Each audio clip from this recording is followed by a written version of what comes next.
Nous nous intéressons aujourd'hui à la mise en scène. C'est quelque chose de central quand on étudie du théâtre. Je ne le répéterai jamais assez. Quand vous lisez du théâtre, essayez de vous représenter la scène sur les planches du théâtre. Jamais comme un film ou comme une scène de la vie de tous les jours. Vous imaginez les acteurs sur les planches en train de jouer, de se déplacer, etc. Donc je vous propose de sortir une feuille, vous l'intitulez Travailler la mise en scène en rouge, et la consigne, 2 ou 3 lignes en dessous, faites 5 propositions de mise en scène pour l'extrait proposé. Alors je vais vous demander de réfléchir à l'extrait de La colonie de Marivaux que vous avez étudié en lecture analytique. L'idée est de prendre quelques passages pour essayer de réfléchir à la façon dont on aurait pu le mettre en scène.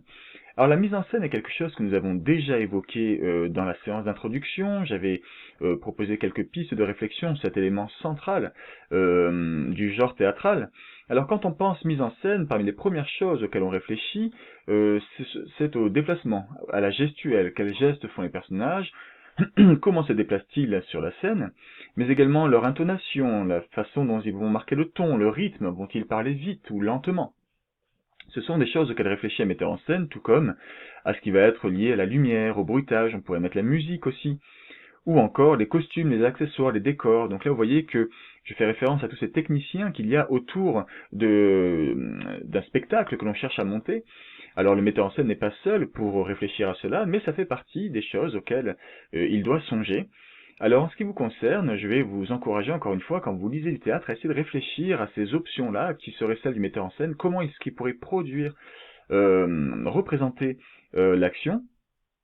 Alors je vais vous proposer de réfléchir à 5 détails. Donc vous notez simplement le numéro de votre remarque, la ligne, 2 points, et puis votre proposition. Alors pour vous montrer un petit peu ce à quoi je pense, voici l'extrait que nous avons étudié. Je vais vous encourager à être précis.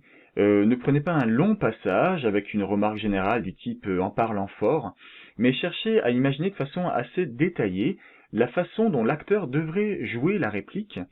Alors, si je dois prendre une des répliques du début de l'extrait, je pourrais prendre la première de Madame Sorbin. Quoi, mon mari, vous allez faire des lois? Moi, en tant que metteur en scène, je vais demander à mon actrice, à ma comédienne, de vraiment marquer la surprise, l'étonnement de Madame Sorbin qui apprend que son mari, qui n'est pas bien malin, va devenir législateur, responsable politique. Et donc, comment est-ce que je pourrais lui proposer sur les gestes, sur l'intonation, de mettre ça en valeur? Par exemple, je pourrais dire, quoi mon mari, vous allez faire des lois? Je pourrais dire qu'au moment où elle dit vous, elle accentue le mot vous et elle pointe du doigt son mari. Ça donnerait, quoi mon mari, vous allez faire des lois?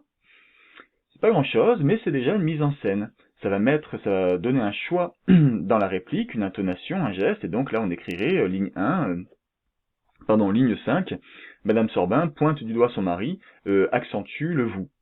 Voilà, ce serait simplement ce genre de choses, donc sans faire de phrases longues, vous voyez, sans rentrer vraiment forcément dans de grands détails, mais soyez quand même précis, vous me faites donc 5 remarques, de manière à mettre cela en scène.